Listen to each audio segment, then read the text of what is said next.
The crystal chandelier caught the light as red wine splashed across her shoulders. Mei Chen stood perfectly still, her white shirt now stained burgundy, while 12 executives laughed at the table before her. The CEO, Richard Ashford, held the empty wineglass with a smirk that could freeze blood. "Did you really think," he said loud enough for the entire restaurant to hear, "that Stanford would accept someone who serves breadsticks?" He waved her resume, the one that had accidentally slipped from her apron pocket, like it was contaminated. "International relations, Mandarin proficiency. Sweetheart, the only Chinese you need to know is, would you like fried rice with that?" The private dining room of Le Bernardin, San Francisco, erupted in cruel laughter. Phones were already out. Someone was filming. May stood there in her server's uniform, wine dripping down her back, her face completely neutral. She didn't defend herself, didn't cry, didn't even speak. She simply placed the empty wine bottle on the table, turned with perfect posture, and walked toward the kitchen door. But nobody in that room knew who Mei Chen really was. And that night, in just 47 minutes, everything would change. If you believe that justice must reach those who discriminate and that hidden power is the best plot twist, subscribe to the channel and activate notifications. Now, let's go to what really happened that night in September 2022.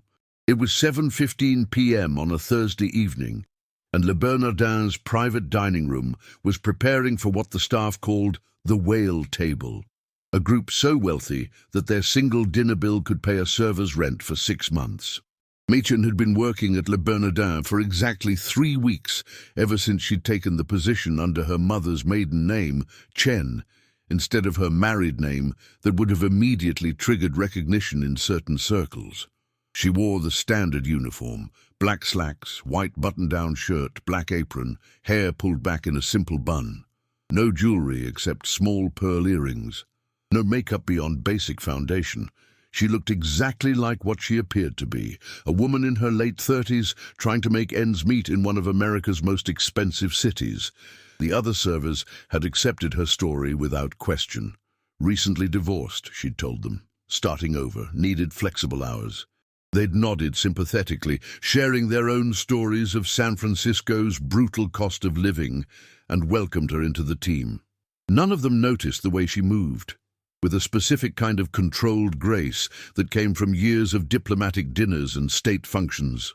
None of them caught the moments when her eyes would assess a room with the trained precision of someone who'd spent a decade evaluating foreign ministers and heads of state.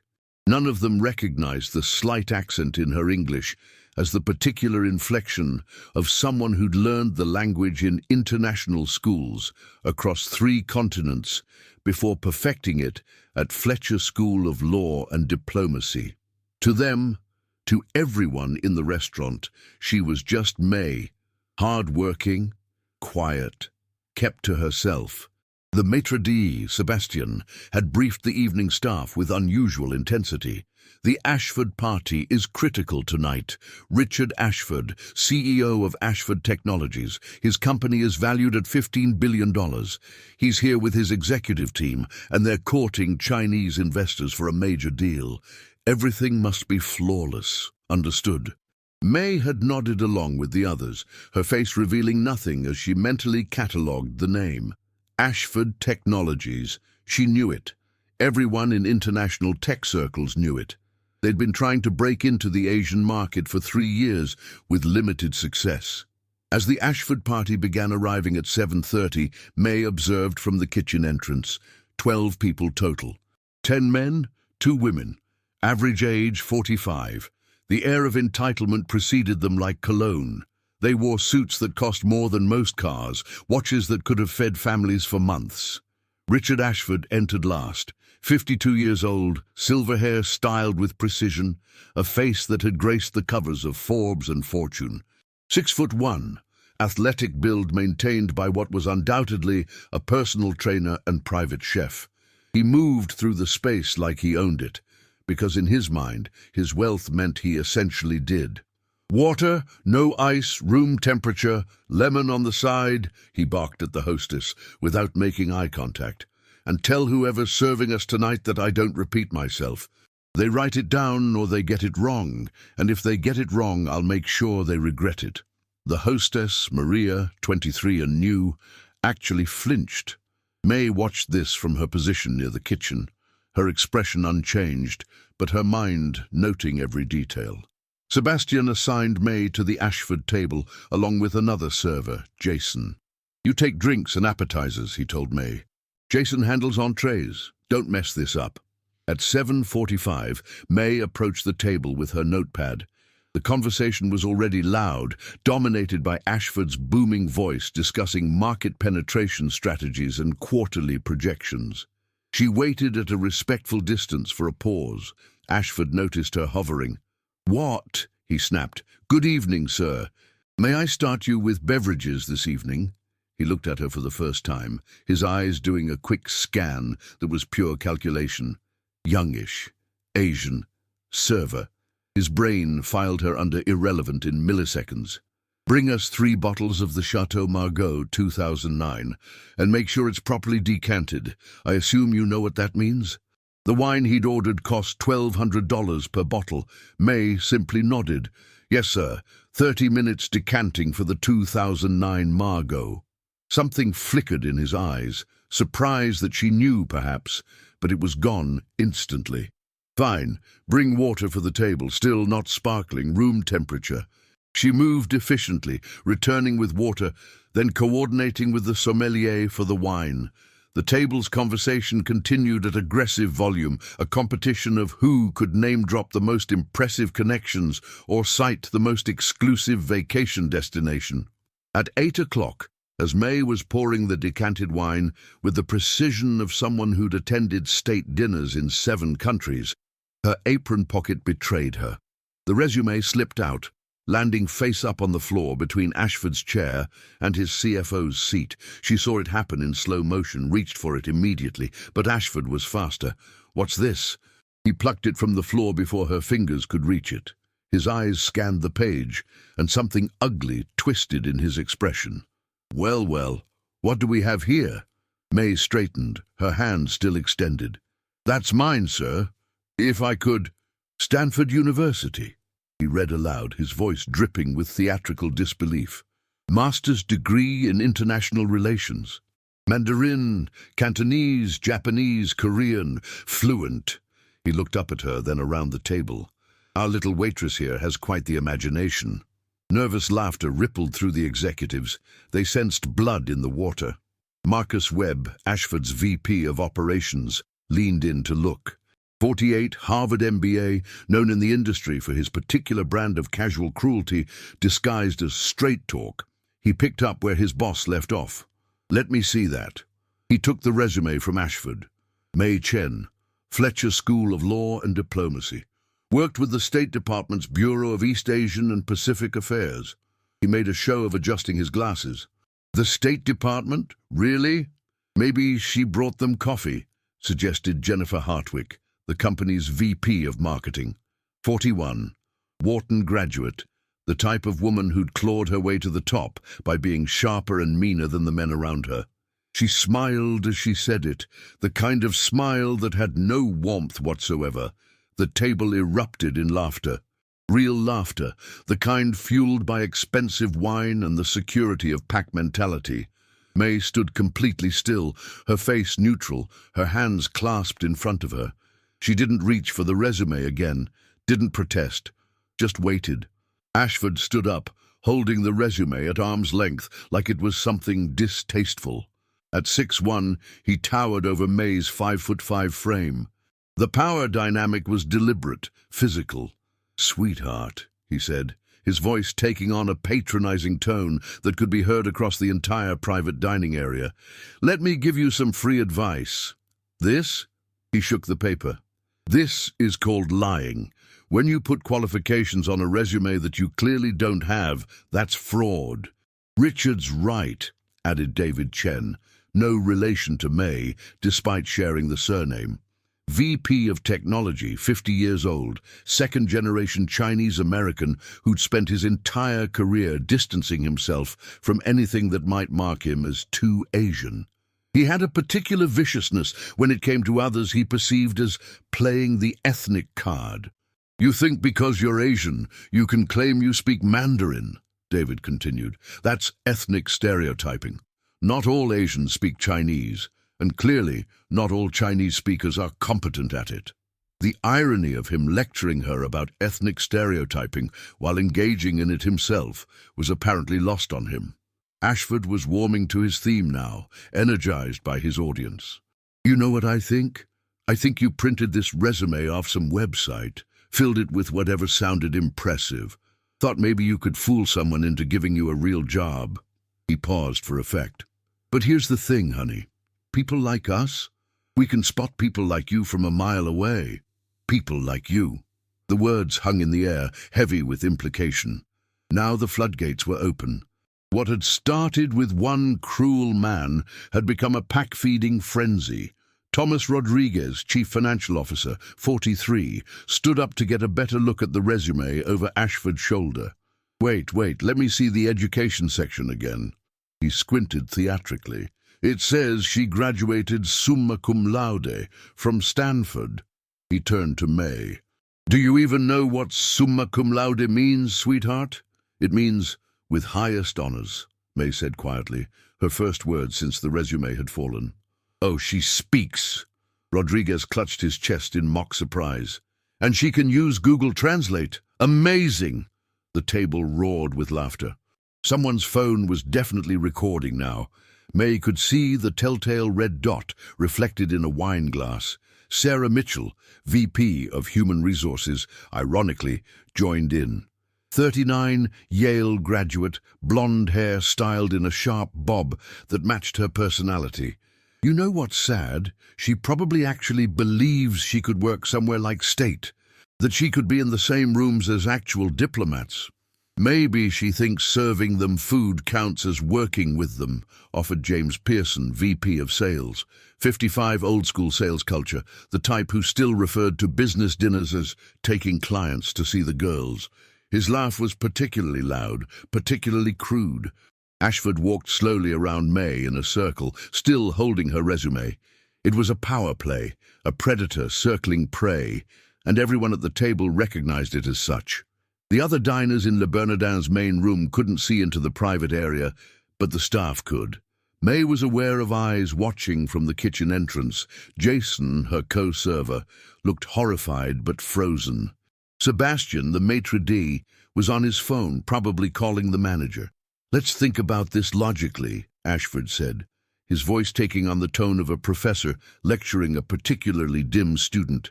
"You're a waitress in San Francisco. That means you probably make, what, $35,000 a year, 40 if you're lucky and the tips are good." He was intentionally lowballing. Servers at Le Bernardin made closer to 70,000 with tips, but the number wasn't the point. The humiliation was. Someone with a Fletcher degree and State Department experience would be making 6 figures minimum, probably 200,000 plus. He stopped in front of her. "So either you're the world's most overqualified waitress or, and I think we know which it is, you're full of shit. Completely full of shit," Jennifer Hartwick echoed, raising her wine glass in a mock toast. "To creative fiction." The table raised their glasses. "To creative fiction." Marcus Webb pulled out his phone. "Wait, I'm going to post this. My followers will love it." He held up the resume next to May's face. "When your waitress thinks she's Condoleezza Rice, chuck delusional dreams.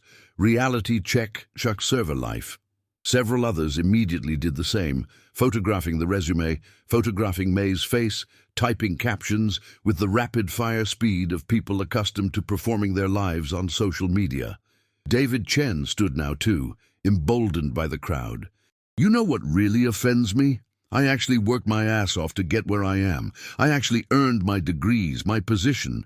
And then people like you come along with fake credentials, trying to take shortcuts, and it makes all of us look bad." All of us, in his mouth, clearly meant Asian Americans. The self-hatred was palpable. May stood in the center of this circle of cruelty, her posture perfect, her face betraying nothing. She looked at each person briefly, not confrontationally, just acknowledgement of their presence. Her hands remained clasped in front of her apron. "Nothing to say for yourself?" Ashford pressed. "No defense, no explanation?" Silence. "Maybe she doesn't speak English that well after all," suggested Rodriguez. "Maybe all that fluent in 7 languages is bullshit too. Should we test her?" Jennifer pulled out her phone. "I've got Google Translate. Let's see if she can actually speak Mandarin." "Ni hao," Thomas Rodriguez said, pronouncing it with intentional incorrectness. "Wow, I speak Mandarin too. Where's my State Department job?" The laughter was getting meaner, sharper. The wine was flowing. They were on their 2nd bottle now, and the cruelty was escalating with the alcohol. What happened next would be captured on 3 separate phones and 1 security camera. Ashford picked up his wine glass, still half full of the $1,200 Margot, and looked at it thoughtfully. Then he looked at May. The room seemed to sense what was coming. The laughter died down slightly, replaced by an anticipatory hush. "You know what I think?" Ashford said softly, which was somehow worse than his earlier volume. "I think you need to learn your place." He tilted the glass slowly, deliberately, and poured the remaining wine directly onto May's shoulder. The burgundy liquid splashed across her white shirt, soaking through the fabric, dripping down her arm, staining her apron. The wine was room temperature, not painfully hot or cold, but the humiliation was scalding. Someone gasped. It might have been Jason from the kitchen entrance, or another server, or even one of the executives +1s who'd remained quiet until now. But the Ashford table? They laughed. Not nervous laughter, real, genuine amusement. "Oops," Ashford said, his voice dripping with false concern. "How clumsy of me. But I guess that's appropriate, right? Wine on the Waitress. That's where it belongs." Jennifer Hartwick was recording openly now, not even trying to hide it. "This is going to be legendary," she murmured. Marcus Webb stood up and approached May, looking at the wine-stained shirt. "You know what? I think red is your color. Much better than that tacky white. Really brings out your ambition." He deliberately bumped against her as he walked past, causing her to take a small step back to maintain balance. It wasn't a hard shove, but it was physical contact, aggressive and invasive. Sarah Mitchell, the HR VP, twisted the knife further. "I hope you didn't have plans to use that resume tonight. It's pretty worthless anyway, but now it's wine-stained too." She laughed at her own joke. David Chen picked up the resume from where Ashford had placed it on the table. "Actually, let me do you a favor." He very deliberately tore it in half, then in quarters, then into small pieces, letting them flutter onto the table like confetti. "There, now you can start over. Maybe be honest this time about who you really are." James Pearson raised his glass. "To keeping people in their place. Someone's got to do it. To keeping people in their place," the table chorused, glasses clinking. Through all of this, May Chen stood perfectly still. The wine dripped from her shirt onto the carpet. Her resume lay in pieces on the table. 12 phones were pointed at her, capturing every angle of her humiliation. Her face remained completely neutral, not angry, not hurt, not embarrassed, just calm. She reached into her apron and pulled out a clean cloth napkin. Slowly, methodically, she dabbed at the wine on her shoulder, her movements precise and unhurried. She wiped her arm. She carefully cleaned a drop that had fallen onto her hand. The table watched this in fascination, their laughter dying down as they witnessed something unexpected. This wasn't the reaction they'd wanted. They'd wanted tears, anger, defense, denial. They'd wanted her to break. Instead, she folded the stained napkin neatly and placed it on the corner of the table. Then she looked at Richard Ashford. Just looked at him. For exactly 3 seconds. Her dark eyes met his blue ones, with a directness that, in any other context, would have been a challenge between equals. In that moment, something flickered across Ashford's face. Just for an instant. Uncertainty. But it was gone as quickly as it appeared, replaced by his trademark arrogance. May turned and walked toward the kitchen door. Not running, not rushing, walking with perfect posture, her chin level, her pace measured. She pushed through the kitchen door and disappeared. The private dining room fell silent. It was the kind of silence that follows a shock when the brain is trying to process what just happened and can't quite manage it. "Well," Ashford said, breaking the quiet with forced joviality, "that was educational. I hope she learned something about honesty tonight." The laughter that followed was thinner, more uncertain. Several executives looked at their phones, at the videos and photos they'd taken, and seemed to be reconsidering whether posting them was really a good idea. But the moment passed. More wine was poured. Appetizers arrived, brought by a visibly shaken Jason. The conversation returned to business, to the upcoming meeting with the Chinese investors, to projected earnings and market share. None of them understood the significance of what they'd just witnessed. They'd humiliated someone they thought was powerless, and in 47 minutes that someone would destroy Richard Ashford's entire world. Did you see the calm with which she left? Could you maintain that dignity? Leave your answer in the comments. At 8:47 p.m., Richard Ashford was feeling expansive. The wine had been excellent, the filet mignon had been perfectly prepared, and the memory of putting that presumptuous waitress in her place had given the evening an extra kick of satisfaction. "So the Chinese delegation arrives at 9:30, he said to his executive team, checking his Patek Philippe watch. "We've got 43 minutes to review the presentation one more time."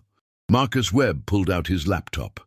"The interpreter should be here by 9:15, right? Wang's people confirmed they don't have English speakers in their group."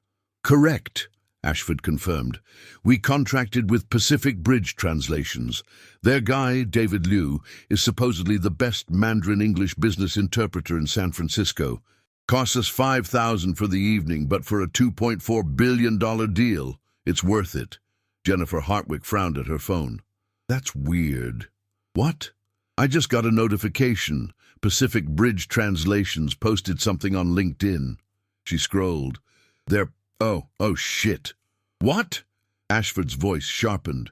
"David Liu was in a car accident an hour ago. He's in the hospital. They're trying to find a replacement, but..." She looked up. "Richard, it's 9 o'clock on a Thursday night. Every qualified business interpreter in the city is either booked or unreachable." The table went very quiet. "Call them," Ashford ordered. "Now." Jennifer dialed, put it on speaker. The Pacific Bridge manager sounded genuinely apologetic but helpless. "Mr. Ashford, I'm so sorry. We've called everyone on our roster. It's impossible to find someone qualified for a negotiation of this magnitude on such short notice. The technical vocabulary alone requires..." "I don't care about your excuses," Ashford cut her off. "Find someone." "Sir, He hung up, looked around the table. "Does anyone here speak Mandarin?" Silence. His eyes landed on David Chen. You're Chinese." David flushed. "Second generation, Richard. I grew up in Minnesota. I speak about as much Mandarin as you do." "Fuck." Ashford ran his hand through his silver hair. "Fuck. This deal has been in negotiation for 8 months. Wang Enterprises is bringing their full investment committee. If we cancel now, we'll lose it," Marcus finished. "They'll see it as disrespect. In Chinese business culture, canceling a meeting this close to start time is basically saying you don't take them seriously." Thomas Rodriguez was doing calculations on his phone. "Richard, this deal represents 37% of our projected revenue for the next fiscal year. If we lose it, our stock price will..." "I know what it will do," Ashford snapped. He looked around the private dining room as if an interpreter might materialize from the walls. His eyes landed on the kitchen door, and something occurred to him. "That waitress," he said slowly, "the one with the fake resume. It said she spoke Mandarin." The table exchanged glances. "Richard," Sarah Mitchell said carefully, "we literally just humiliated her. Publicly. I don't think..." I don't care what you think. Where did she go? Sebastian, the maitre d', had been hovering nearby, clearly uncomfortable. Sir, May left the premises approximately 40 minutes ago. Left? She's not in the kitchen. No, sir, she clocked out and departed. Do you have her phone number, address? Sebastian hesitated. Sir, I'm not sure it's appropriate to... I'm not asking if it's appropriate, I'm asking if you have it. We have her employment file, but I would need to get manager approval to release... Ashford stood up so fast his chair scraped loudly against the floor. Get your manager. Now I need to speak to that woman immediately. As Sebastian hurried away, Jennifer looked troubled. Richard, even if we could find her, even if her resume was real, which we all agreed it wasn't, why would she help us? She trailed off, apparently unable to articulate exactly what they'd just done. Everyone has a price, Ashford said flatly. We offer her enough money, she'll do it, if she can actually speak Mandarin, which I doubt. But at this point, I'm desperate. How desperate? Marcus asked. However desperate I need to be. The Wang delegation is 40 minutes out. James Pearson looked at the videos on his phone, the ones he'd taken of May standing there covered in wine. He quietly deleted them. Around the table, others were doing the same, the earlier bravado evaporating into something that might have been the first stirrings of unease. The restaurant manager arrived, a woman named Patricia, who'd worked at Le Bernardin for 15 years and had seen everything the city's elite could throw at her. She did not look pleased. Mr. Ashford, I understand you're requesting an employee's personal information. I need to contact May Chen urgently. It's for business purposes. Patricia's expression could have frozen wine. Ms. Chen is no longer on the premises, and I'm not authorized to release her contact information without her explicit permission. Then call her and get her permission. I'm afraid I can't do that. Can't or won't? Both. Patricia's voice was ice. Mr. Ashford, I'm going to be direct with you. 3 members of my staff witnessed what happened in this dining room. We have security footage. If I facilitate any further contact between you and Ms. Chen, I could be liable for workplace harassment facilitation. Ashford's face turned red. Are you seriously? What I'm serious about, Patricia interrupted, is protecting my employees. Now your table's bill is $11,347. I'll have someone bring it to you. She turned and walked away. Richard, Thomas said quietly, we have 37 minutes. What's the plan? Ashford stood there, his mind racing. The confidence that had buoyed him all evening was developing cracks. For the first time in years, he was facing a problem that money and aggression couldn't immediately solve. Call everyone, he said. Every translation service in the Bay Area. Someone has to be available. They called. Every single one was either booked, closed, or couldn't provide someone with the necessary qualifications on such short notice. At 9:17 p.m., Marcus looked up from his laptop with genuine fear in his eyes. Richard, Wang's car just pulled up outside. They're early. Through the restaurant's front windows, they could see a black Mercedes sedan disgorging 4 Chinese businessmen in expensive suits. The lead man, Wang Jian, was 63 years old, chairman of Wang Enterprises, worth approximately $8 billion, and known in international business circles for his exacting standards and zero tolerance for disrespect. Shit, Ashford breathed. Okay, we'll wing it. We have the presentation on slides, visual aids, we can point and gesture and... Richard, Jennifer said softly, we can't point and gesture our way through a $2.4 billion negotiation. But it was too late. Wang Jian was entering the restaurant, and that's when May Chen walked back through the front door.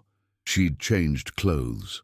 Gone was the wine-stained server uniform. She now wore a charcoal grey suit, perfectly tailored with a cream silk blouse. Her hair was down, falling in professional waves past her shoulders. She wore minimal makeup, small diamond earrings, and carried a leather portfolio. She looked like what she was, a woman of power and position. Wang Jian saw her immediately.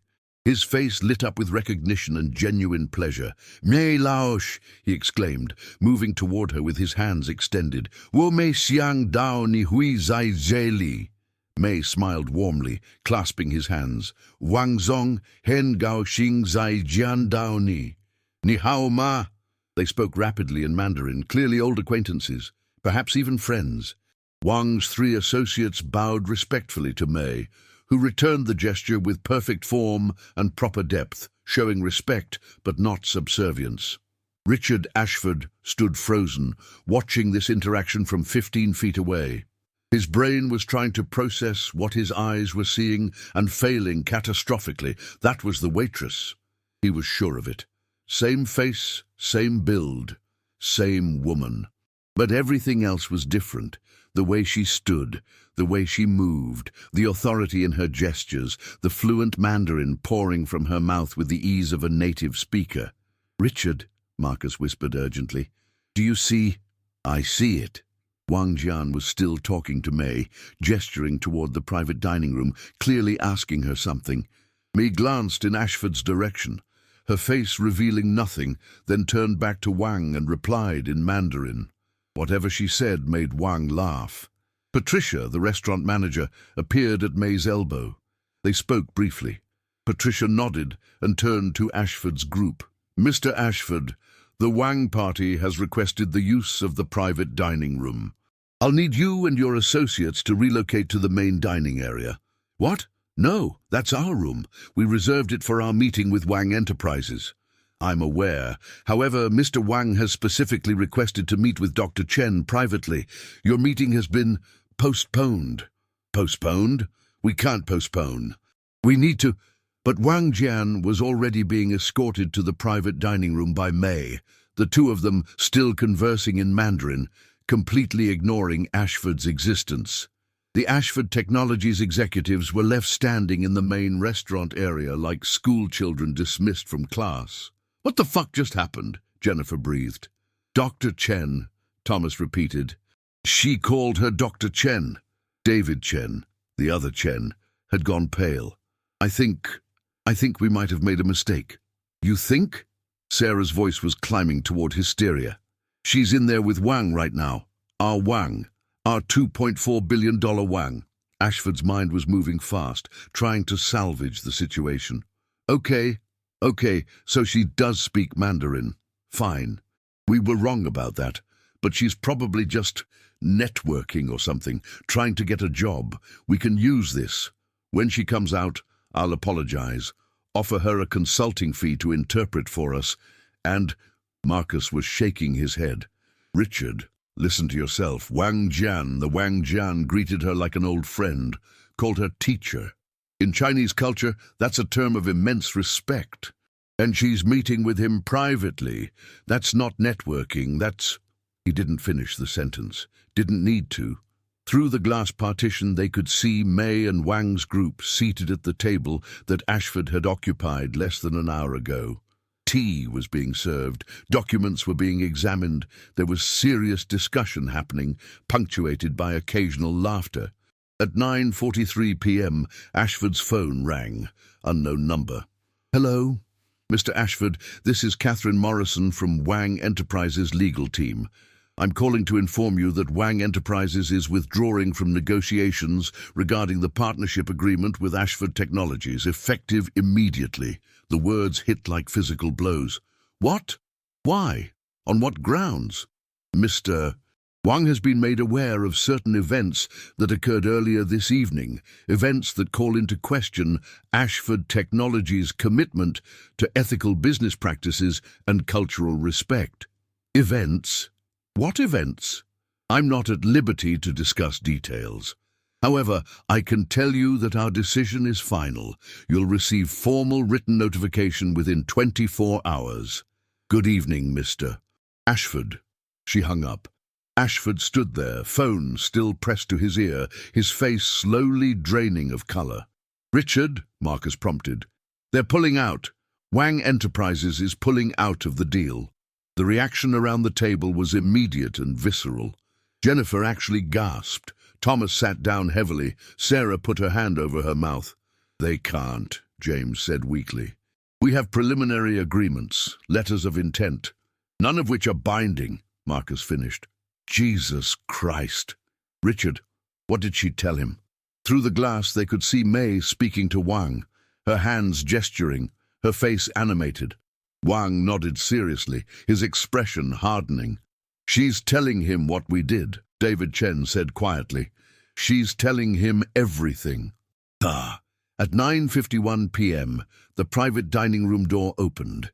Wang Jian emerged first, followed by his associates, followed by May. Wang shook May's hand warmly, said something in Mandarin that made her smile, and headed for the exit.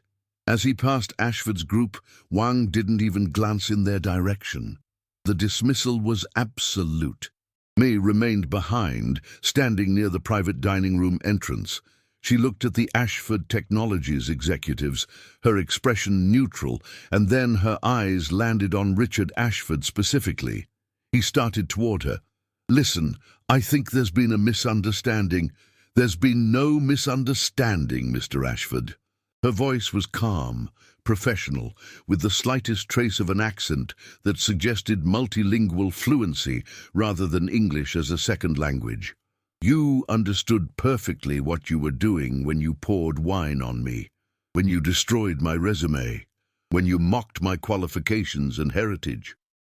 It was poor judgment, but if you'll just give me a chance to explain to Wang, Mr. Wang doesn't need your explanations. I've given him all the information he requires.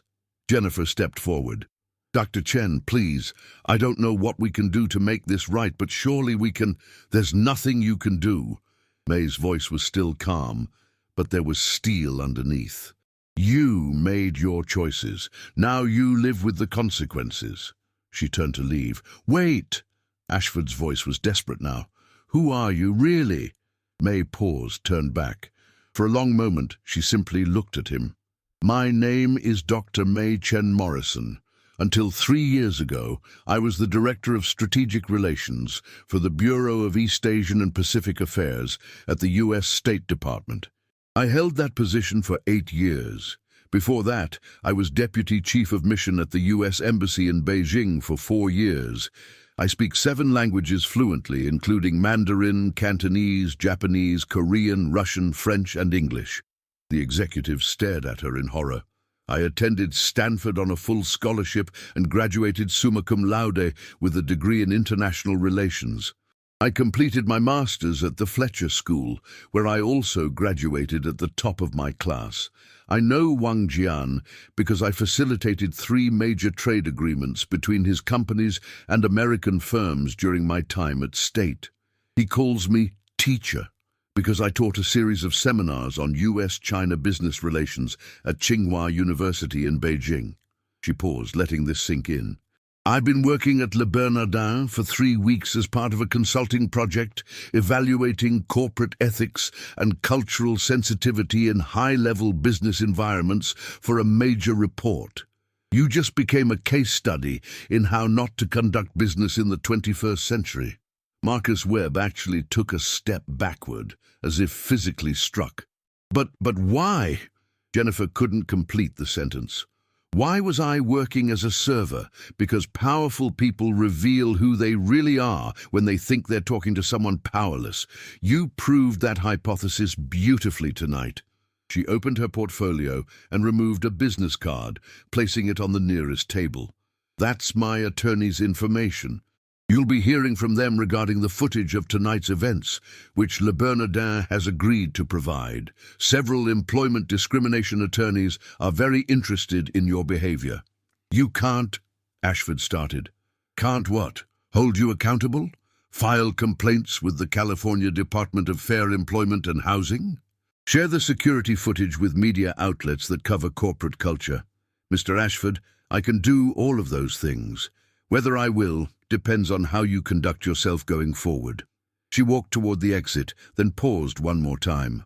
Oh, and Mr. Ashford, that resume you destroyed, I have 17 copies, and a 30-page CV that would make that resume look sparse. Good luck explaining to your board why you just lost a $2.4 billion deal because you couldn't resist humiliating someone you thought was beneath you. She walked out of Le Bernardin into the San Francisco night. Behind her, 12 executives stood in stunned, horrified silence. The true magnitude of what they'd done didn't hit until the next morning. Richard Ashford's phone started ringing at 6:47 a.m. His board chair, Eleanor Winters.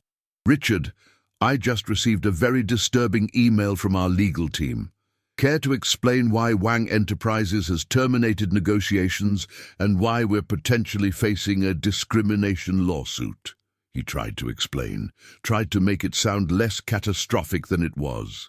But Eleanor had already been copied on the preliminary legal notice from May's attorneys, had already received Wang Enterprises' formal withdrawal, and had already been contacted by 2 board members who'd seen video footage that had somehow made it onto a private business forum. "You poured wine on someone." Eleanor's voice was ice. "You publicly humiliated a former State Department official? What were you thinking? I didn't know who she was. That's precisely the problem, Richard. You should treat everyone with respect, regardless of who you think they are." By 8 a.m., the story was spreading through Silicon Valley's tight-knit executive community, not on social media yet, but through the whisper networks that governed reputations and board appointments. By 9:30 a.m., Ashford Technologies' stock had dropped 4% on unusually high trading volume. Market analysts were asking questions about the Wang deal. By 11 a.m., 3 major clients had requested urgent meetings to discuss partnership alignment. By 1 p.m., Sarah Mitchell from HR was in Richard's office with the legal team. "Richard, we need to discuss your position with the company." "My position? I founded this company." "You're the CEO," Eleanor Winters said, entering behind them. She'd flown in from New York. "But you serve at the pleasure of the board, and right now the board is not pleased." They showed him the evidence that had been compiled. Security footage from Le Bernardin showing the wine being poured, the resume being torn, the mocking gestures, audio that captured the slurs, the laughter, the deliberate cruelty, statements from Le Bernardin staff members. A preliminary damage assessment showing that the Wang deal's collapse would cost the company not just the immediate $2.4 billion, but projected future revenue of $6.8 billion over 5 years. "Doctor, Chen's attorneys have made it very clear," the legal counsel explained, "that if we don't take immediate and significant action, they'll file a formal discrimination complaint and release this footage publicly. The PR damage alone would be catastrophic." "What kind of action?" Richard asked, though he already knew. "Your resignation effective immediately. A public apology. A substantial settlement to Dr. Chen, including a confidentiality agreement, and a complete overhaul of company ethics training." "And if I refuse?" Eleanor leaned forward. "Then the board will vote to remove you, and we'll do it without the settlement protection. You'll be out anyway, but you'll also be fighting a very public legal battle that you cannot win." Richard Ashford, who 12 hours ago had been celebrating his own cleverness, sat in silence. "I need to think about this," he finally said. "You have until 5 p.m., Eleanor replied. "After that, we proceed without your cooperation." He spent the afternoon calling in favors, talking to attorneys, trying to find any way out, but the evidence was too clear, the witnesses too credible, and Dr. Chen's professional reputation too sterling. At 4:47 p.m., he signed the resignation letter. The announcement went out the next morning. Ashford Technologies CEO Richard Ashford resigns amid allegations of discriminatory conduct. The press release was carefully worded, but the tech industry read between the lines. By noon, the full story had leaked. Not the video, but the details. Former State Department official, racial slurs, public humiliation, massive deal lost. Richard's personal phone hadn't stopped ringing. Reporters, attorneys, former business associates trying to distance themselves. His wife asking if the stories were true. His adult daughter asking the same question with disappointment in her voice, but the real consequences were just beginning. Wang Enterprises didn't just pull out of the Ashford deal. Wang Jian, who sat on the boards of 3 major Chinese investment firms, quietly passed the word that Ashford Technologies was not a reliable partner. In the interconnected world of international business, this was a death sentence. Within 2 weeks, 3 other potential Asian partnerships evaporated. Ashford Technologies' stock continued its downward spiral, dropping 27% from its pre-incident high. Within a month, the company announced layoffs. 340 employees lost their jobs, not because of their performance, but because their CEO couldn't resist humiliating someone he thought was powerless. Marcus Webb, who'd posted his mocking tweet, later deleted, found his name mentioned in several articles about corporate culture problems. 2 companies he was interviewing with suddenly went silent. His reputation in Silicon Valley was effectively destroyed. Jennifer Hartwick, the VP of Marketing who'd recorded the incident, was named in Dr. Chen's legal complaint as a co-defendant. Her career trajectory, which had been pointing toward a C-suite position, hit a wall. No major company wanted to hire an executive with active discrimination litigation on her record. David Chen, the other Chen, faced perhaps the cruelest irony. His attempts to distance himself from his Asian heritage while mocking someone else's qualifications became a case study in internalized racism. Asian American professional groups privately circulated his name as someone to avoid in business dealings. The others, Rodriguez, Mitchell, Pearson, all faced professional consequences ranging from formal reprimands to forced resignations. The videos and photos they'd taken, even the deleted ones, were recovered from phones seized during legal discovery. Each piece of evidence another nail in their professional coffins, but Richard Ashford bore the brunt of it all.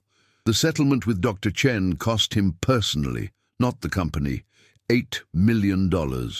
His attorneys had advised him that fighting would cost more and would guarantee public release of the footage.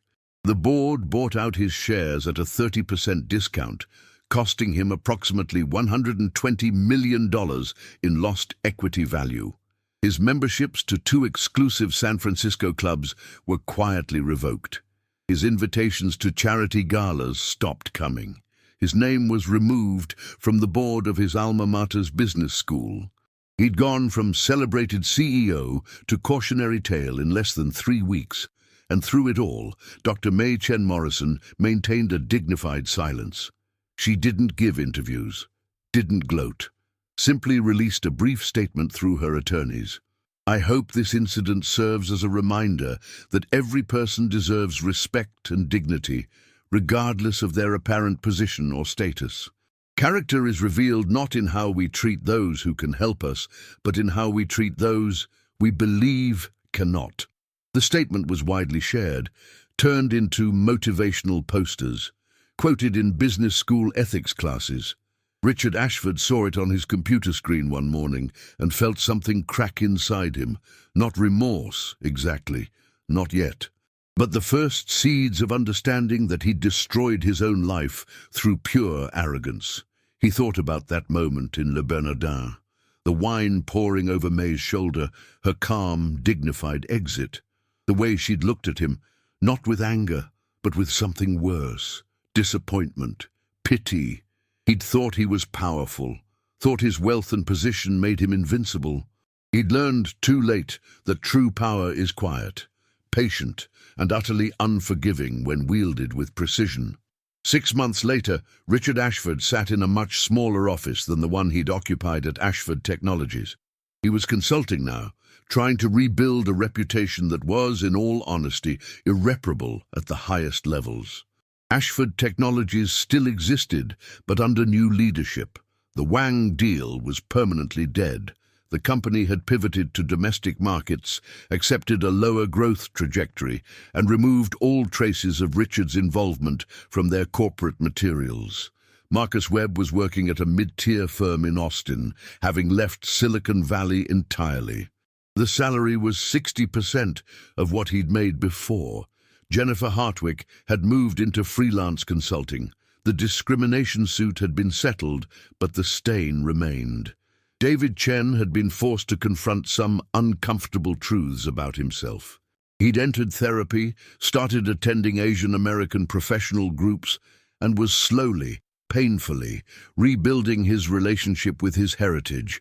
The others had scattered to various reduced circumstances, their careers permanently capped by their association with the Le Bernardin incident, as it became known in business circles. And Dr. May Chin Morrison? She'd completed her consulting project. The final report, titled Ethical Failures in Elite Corporate Environments, a Case Study Analysis, was published by a prestigious business journal and became required reading in several MBA programs. She'd returned to her work as an independent consultant on international business ethics, commanding fees of $50,000 per engagement. Companies hired her specifically because she'd proven she could spot character flaws that could cost billions. She never worked as a server again. Didn't need to. The experiment had proven its point more dramatically than she'd ever anticipated. On a Tuesday afternoon, 6 months after the incident, she sat in her home office in Pacific Heights, video conferencing with a State Department colleague about a potential ambassadorial appointment. Her bookshelves were lined with awards, commendations, and photographs with world leaders. On her desk sat a framed quote, "Dignity is not negotiable." She'd learned that lesson years ago, working her way up through diplomatic ranks as an Asian American woman in a field still dominated by white men. She'd faced discrimination, subtle and overt. She'd learned to be twice as qualified to be considered half as competent. But she'd never let them break her dignity, never responded to cruelty with cruelty. Simply outlasted, outperformed, and when necessary, outmaneuvered. The Le Bernardin incident had been about accountability, about showing that actions have consequences, about proving that power structures aren't as fixed as they appear. Did she feel satisfaction? Perhaps. But mostly she felt tired of having to prove herself, tired of racism that thought it was subtle, tired of people who measured worth by appearance rather than character. But she also felt hopeful, because the incident had sparked conversations. Companies were reviewing their ethics policies. Diversity training was being taken more seriously.